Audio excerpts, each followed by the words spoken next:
हरे कृष्ण।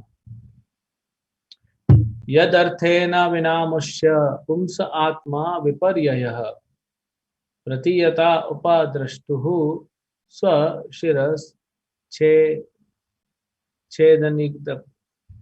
छेदनादिकः। तो इसमें बताते हैं सबसे एक्चुअली ये जो श्लोक है इसमें सबसे बड़ा दुख छुपा हुआ है। इसमें बताया गया है कि हमारा सबसे बड़ा दुख का कारण क्या है। हमारे दुख का कारण है हमको हमारे बारे में नहीं पता है। आपने कभी कोई व्यक्ति देखा है जिसकी याददाश्त खो गई हो? वो सबसे ज्यादा दुखी होता है क्योंकि वो बेचारे को समझ में नहीं आ रहा है। वो खा रहा है, पी रहा है, कोई उसका ध्यान रख रहा है, सब कुछ हो रहा है, लेकिन उसको ये याद नहीं आ रहा है कि वो है कौन। उसका पूरा आइडेंटिटी खत्म हो गया है। उसको यही नहीं पता कि वो कौन है, तो कैसे वो करेगा कुछ भी।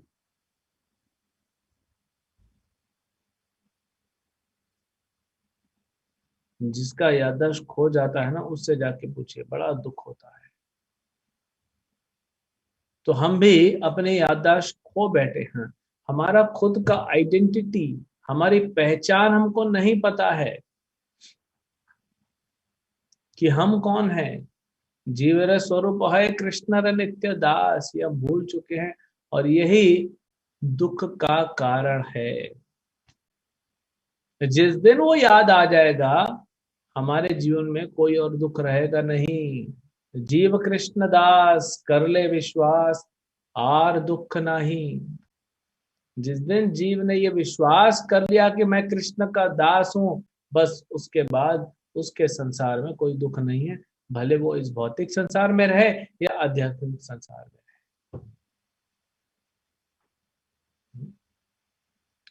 अब कोई बोलेगा, प्रभु जी हम तो अपना याददाश्त खो बैठे हैं, लेकिन फिर भी इधर सुख में है। ऐसा इतना दुख नहीं है जैसे आप बता रहे हैं। आप कुछ लगता है कुछ ज्यादा ही बता रहे हैं। यही तो माया का प्रभाव है। आप दुख में हैं और आप सोच रहे हैं आप सुख में हैं। इसी को तो मोह माया कहते हैं। यही तो भ्रम है माया का। आप भूल भी चुके हैं अपने आप को, और आपको लगता है कि आप भूले नहीं हैं। आपको लगता है कि जो आप हैं वही सत्य है। उसी को परम सत्य मान बैठे हैं हम लोग। ये हमारा शरीर, हमारा पति, हमारा पत्नी, हमारे बच्चे, हमारे माँ बाप, हमारा घर, ये सब परम सत्य है ना।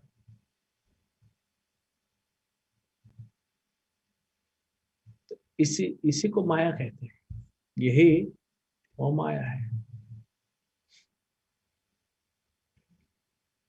और उदाहरण के लिए क्या दिया गया है? जैसे कोई स्वप्न में देखता उसका सर कट गया है?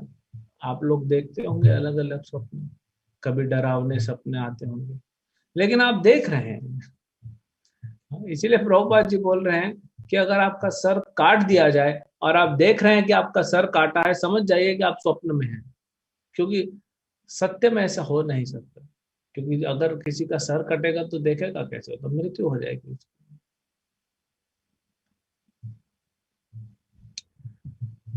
तो अब दुख का कारण है, हमें ये नहीं पता कि हम कौन है।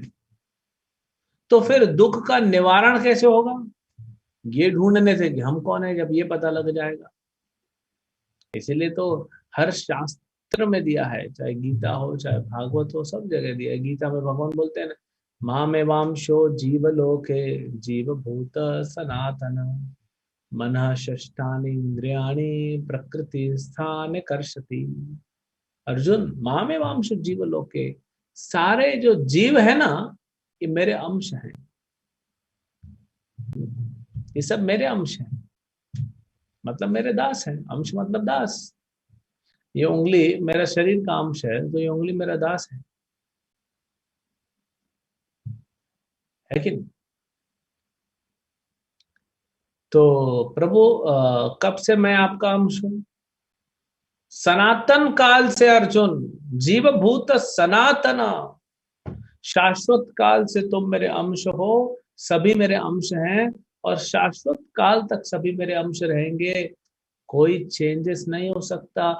यही परम सत्य है। और इसको जो भूल बैठा है, मन षष्ठानि इंद्रियाणि प्रकृति स्थान कर्षति, इस प्रकृति में वो दुख भुगत रहा है, इस संसार में दुख भुगत रहा है जो वो भूल चुका है। मन और 5 इंद्रियां उसे भटका रही हैं संसार में।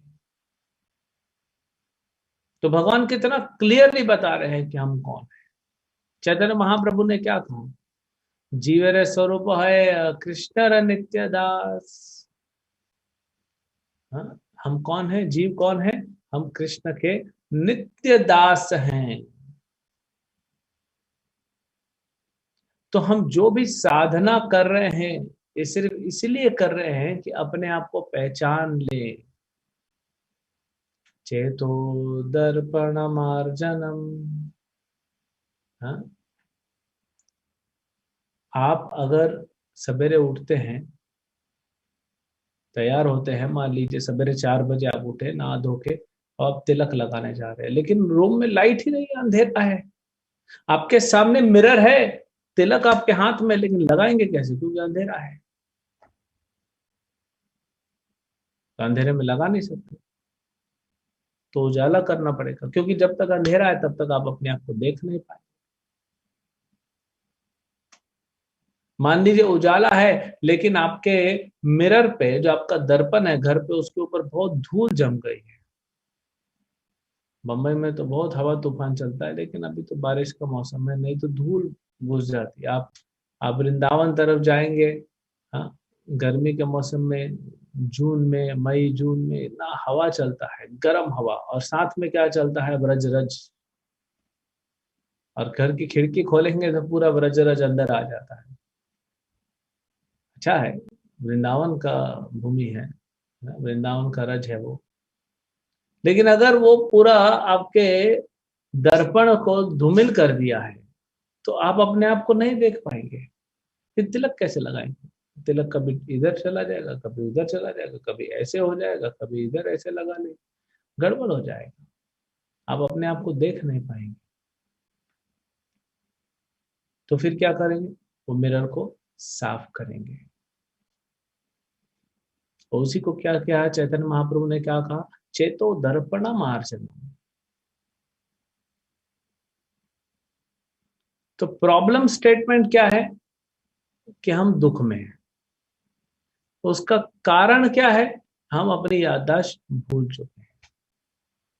जीवन का लक्ष्य क्या है? आनंद प्राप्त करना। तो उसके लिए प्रोसेस क्या है? चेतो दर्पण मार्जन। कितना सरल है देखिए, वैज्ञानिक भी है, ये भक्ति का प्रोसेस बहुत ही साइंटिफिक ऑर्गेनाइज्ड है। ये साइंटिफिक है, ये सिस्टमैटिक है, लेकिन कितना सरल है। आप दुख में हैं, आप आनंद चाहते हैं, ठीक है, ये क्लियर होगा। दुख में क्यों है, उसका कारण पता करना पड़ेगा, क्योंकि याददाश्त खो चुकी है। तो फिर आनंद कैसे मिलेगा? उसका उल्टा करने से, याददाश्त वापस आने से। और वो याददाश्त वापस कैसे आएगी? उसका प्रोसेस क्या है? चेतो दर्पण मार्जन, मतलब साधना भक्ति करना, हरे कृष्ण महामंत्र का जप करना, गीता भागवत पढ़ना, भक्तों का संग करना, श्रवण करना, कृष्ण को भोग अर्पित करके प्रसाद पाना, ये प्रोसेस।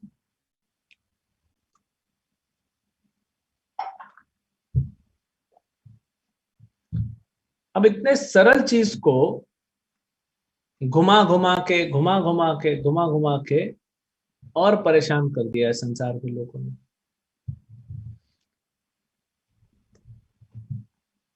है ना। अब हम भूल चुके हैं कि हम आत्मा है। तो आत्मा को आनंद नहीं मिलेगा तो हम सुखी नहीं होंगे, क्योंकि हम आत्मा है। लेकिन हमको यही नहीं पता कि आत्मा है, तो ये कैसे पता पड़ेगा कि आत्मा को आनंद क्या दे? हम तो अपने आप को शरीर मान बैठे हैं। और प्रभुपाद जी बोलते हैं कि अपने आप को शरीर मान बैठे हैं और इस भौतिक संसार पे अपना स्वामित्व जमाना चाहते हैं। प्रयास तो बहुत कर रहे हैं लेकिन हो नहीं पा रहा। अपने शरीर पे अपना स्वामित्व नहीं हो रहा है। आप सवेरे जब करते हैं नींद आ जाती है, अपनी आंखों को तो खोल नहीं पाते हैं, संसार पे स्वामी कैसे बनेंगे हम लोग? सोचने वाली बात है। कोई भी व्यक्ति कहता है मैं संसार का स्वामी हूँ, उसको बोलो आओ हमारे साथ सवेरे बैठ के हरे कृष्ण जप तो करो, देखे तो सही तुम्हारा कमर कितना सपोर्ट करता है, तुम्हारी आंखों की पलकें कितनी कितनी होती है, सबसे सॉफ्ट चमड़ी होता है, इतना हल्का सा होता है, लेकिन उसको भी संभाल नहीं पाते, गिर जाता है, जब करते करते घुट जाता है, गर्दन लुढ़क जाता है, और चला है संसार का स्वामी बनने। तो हमको क्या पता लगाना चाहिए कि हम कौन हैं? हम कौन है? हम आत्मा है। ये पहचान हम भूल चुके हैं, तो हमको पता लगाना पड़ेगा कि हम आत्मा है। जैसे अगर आपको मान लीजिए ब्लड की आवश्यकता है आपके शरीर में, डॉक्टर बोलता है एक बोतल खून चढ़ाना पड़ेगा आपको, है ना, कुछ ट्रीटमेंट चल रहा है, चलो कुछ ऑपरेशन हुआ, आपको खून की जरूरत है, तो सबसे पहले क्या पता लगाना पड़ेगा? आपका ब्लड ग्रुप क्या है? वही तो ब्लड ग्रुप का खून चढ़ाओगे ना, या जो मैच होने वाला होगा वो चढ़ाओगे। तो पहले तो पता लगाना पड़ेगा ना ब्लड ग्रुप क्या है। अगर आप में से किसी को ऑपरेशन करने का जरूरत पड़े, भगवान न करे ऐसा हो, मान लो किसी को करना पड़ता है, तो डॉक्टर पहले चेक करता है इसका बीपी नॉर्मल है कि नहीं, शुगर लेवल नॉर्मल है कि नहीं, नहीं तो ऑपरेशन नहीं करते।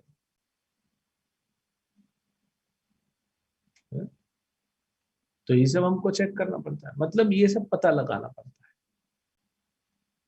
तो वैसे ही हमको पता लगाना चाहिए कि मैं कौन हूं,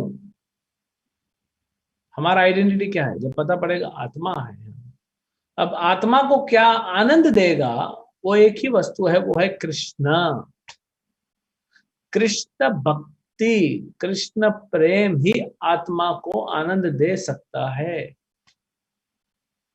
उसके अलावा कुछ नहीं। और आपने ट्राई किया है ना। आज देखिए, अभी अभी भी लॉकडाउन चल रहा है, आप चाहें तो या तो अपना ऑफिस का काम कर सकते हैं, या तो सो सकते हैं, या तो टीवी देख सकते हैं। क्या जरूरत है इधर भागवतम सुनने का? क्यों सुन रहे हैं आप लोग भागवतम? कुछ कारण है भागवतम सुनने आए कि ऐसे आ गए? या फिर दयालु गौर प्रो ने आप सबको 100-100 रुपया दिया है, क्लास में आना है आज? हाँ, सबको 100-100 रुपया पेटीएम कर दिया, ऐसा तो नहीं है ना? अरे आप लोग 100 रुपये में थोड़ी आने वाले हो, इतना सस्ते में थोड़ी आओगे, और इतना नींद खराब करके। अच्छा, बारिश का मौसम है, बढ़िया चाय पियो। हाँ, आप तो हर्बल टी पीते होंगे, हर्बल टी पियो और सो जाओ रजाई ओढ़ के। लेकिन आप यहाँ पे बैठे हो क्यों? क्योंकि आपने इस्कॉन से जुड़ने से पहले बहुत प्रयास किया, लेकिन आनंद मिला नहीं संसार में। हर चीज प्रयास की, नहीं मिला, तभी तो इधर आए हैं। क्योंकि यहाँ कुछ भक्तों ने कहा कि यहाँ आइए, यहाँ आनंद मिलता है। हम्म, है ना? आप लोग फेस्टिवल करते हैं ना, गोकुल आनंद मेला। हाँ, तो गोकुल का आनंद यहाँ मिलता है भक्ति में।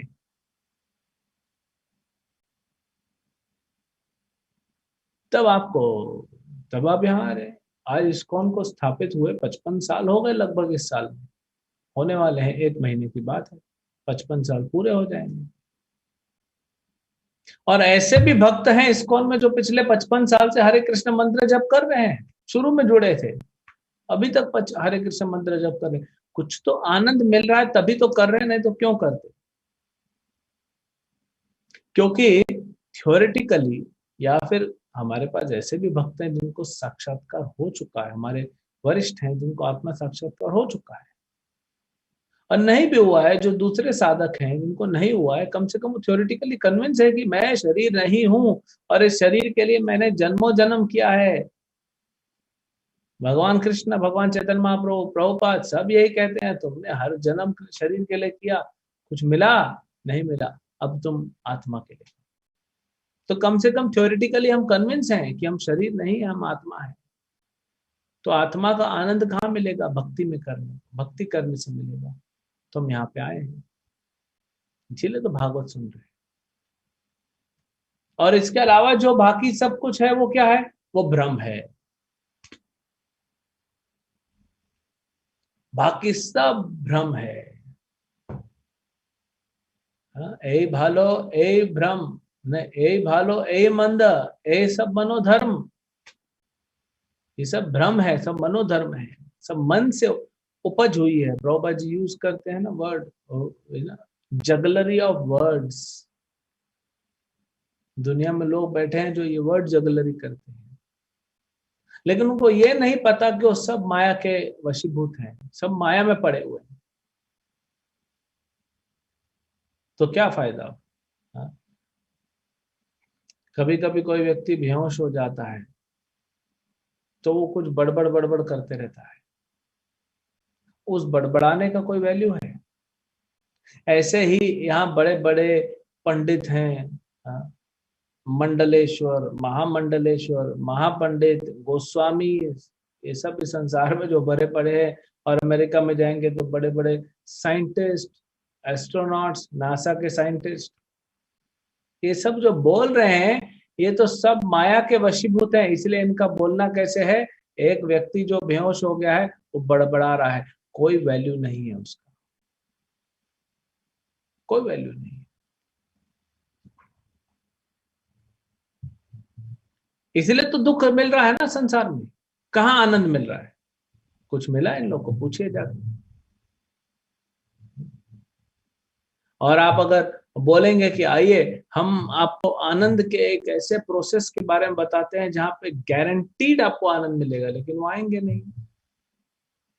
क्यों? यही तो माया का भ्रम है। हेलुसिनेटेड, प्रभुपाद जी बोलते हैं लोग हेलुसिनेटेड हैं। जैसे ड्रग्स का नशा लेके आदमी होश में नहीं रहता, ऐसे ही लोग हैं। इनको क्या समझाएंगे? और इस हेलुसिनेशन के कारण, इस भ्रम के कारण, इस माया में रहने के कारण ये भगवान से विद्रोह करते हैं। आप इनको भगवान के बारे में बताएंगे, कई लोग आते हैं मंदिर में, भगवान के सुंदर विग्रह को, रास बिहारी को देखते हैं, आनंद में आते, अच्छा लगता है उनको। लेकिन कुछ लोग ऐसे होते हैं, अरे क्या जरूरत है इतना बड़ा मंदिर बनाने की? क्या जरूरत है भगवान के उतना श्रृंगार करने की? अच्छा, तुम अपना श्रृंगार कर सकते हो, अपने पत्नी के लिए तुम लाखों रुपए का श्रृंगार ला सकते हो। भगवान जो, हाँ, परम पुरुष हैं और जो स्वामी हैं सारी सृष्टि के, वो श्रृंगार नहीं करेंगे। कि क्यों विद्रोह की ऐसी भावना आती है? हाँ, ये माया के कारण, ये भ्रमित हैं, ईर्ष्यालु हैं, ये भगवान से ईर्ष्या करते हैं।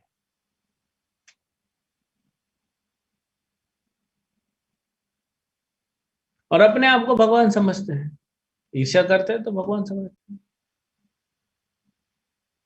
जैसे पौंड्रक आया था भगवान कृष्ण के समय में, पौंड्रक आया था, और वो पौंड्रक भगवान से ईर्ष्या करता था। वो कहता था मैं वासुदेव हूँ, तुम डुप्लीकेट हो, मैं ओरिजिनल हूँ। हाँ, दो नकली हाथ फेविकॉल के लगा दिया था उसने।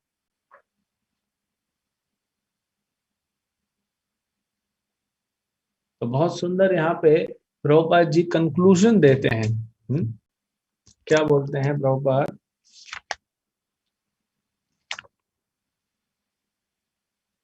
निष्कर्ष यह है कि भगवान की नित्य दिव्य सेवा से वंचित जीव कई प्रकार से मोहग्रस्त होता है। तो मोहग्रस्त क्यों हो गया? एक लाइन में प्रभुपाद ने बता दिया, क्योंकि हम भगवान की सेवा से वंचित हैं, हम भगवान की सेवा नहीं कर रहे हैं, इसीलिए माया ने पकड़ा है। कृष्ण भूलिया जीव भोग वांछा करे, कृष्ण को भूल के भोग की वांछा करता है। कृष्ण भूलिया जीव भोग वांछा करे, निकटस्थ स्थाने माया तारे झपटिया धरे। माया वहीं खड़ी है, कृष्ण के पीछे रहती है माया। जैसे ही जीव में भोग की इच्छा हो गई, माया पकड़ लेती है, झपटिया धरे, और दो चार झपट लगा देती है। और जैसे ही परेशानी तो यहाँ पे है, आप माया को जैसे ही छोड़ के जाना चाहते हो, आपने सुन लिया ये क्लास, भजन सुन लिया, जीव जागो गौराचंद बोले। हाँ?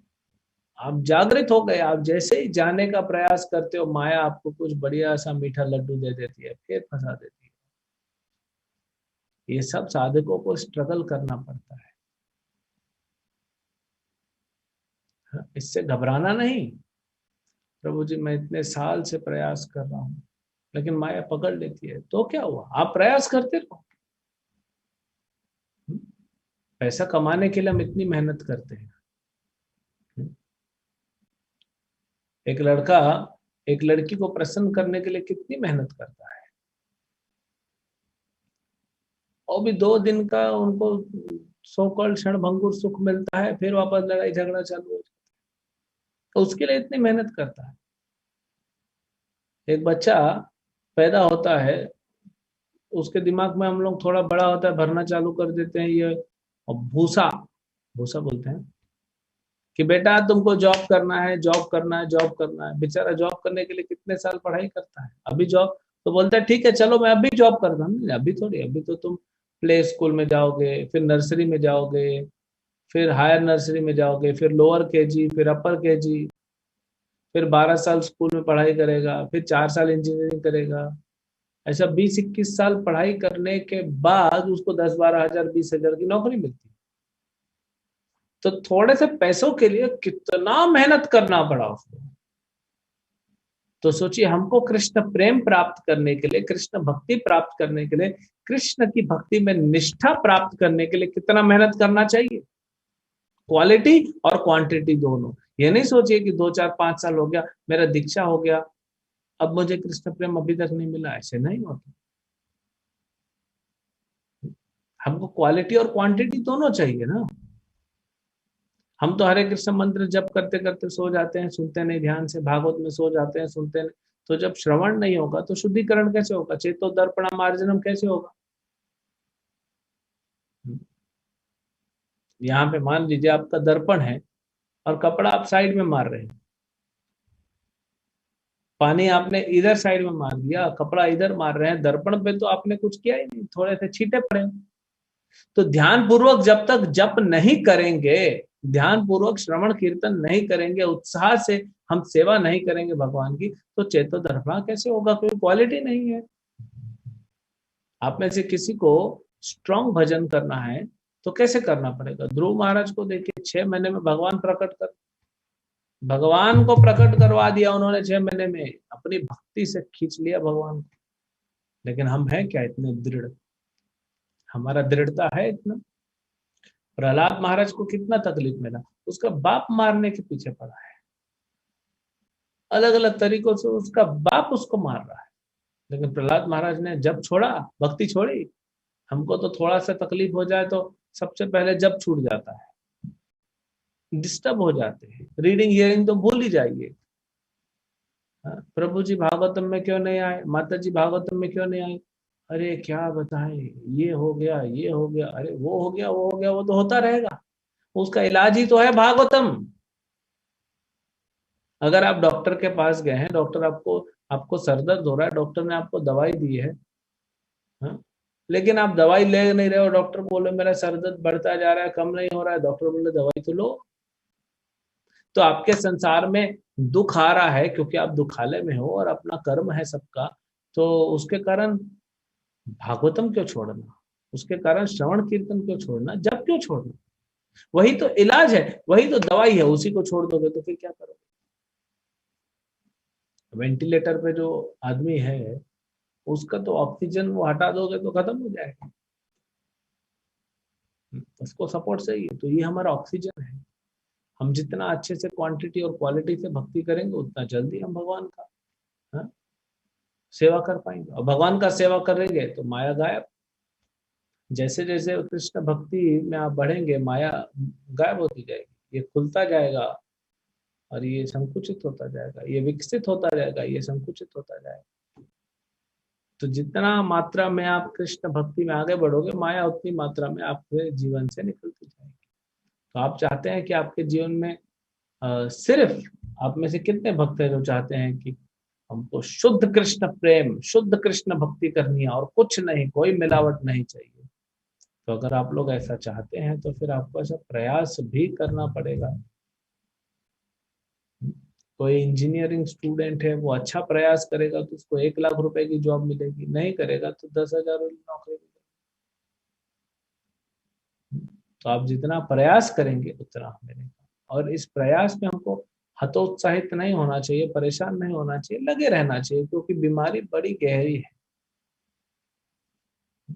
उसको कंटिन्यू करते रहना चाहिए और क्वालिटी देना चाहिए भजन के लिए। उससे हमारा जल्दी चित्त जो है, चित्त का दर्पण वो जल्दी साफ हो जाएगा, हम अपने आप को पहचान पाएंगे, भगवान को पहचान पाएंगे, और ऐसे करके हम भक्ति में और आगे बढ़ के आनंद को प्राप्त करेंगे और परमानंद से जाके मिलेंगे। हरे कृष्ण। ग्रंथराज श्रीमद् भागवतम की जय, श्रील प्रभुपाद की जय।